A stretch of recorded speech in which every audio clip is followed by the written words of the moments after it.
So this is going to show you how to open a file that you already have on your computer. So this is going to assume that you've already downloaded it, and if it was in a zipped file, you've extracted it.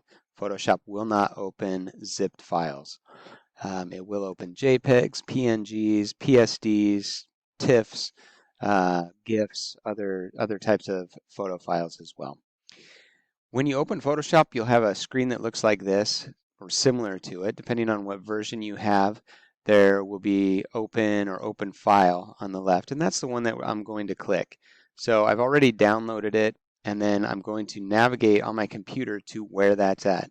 It just happens to be in my downloads folder, the photo that I want to edit.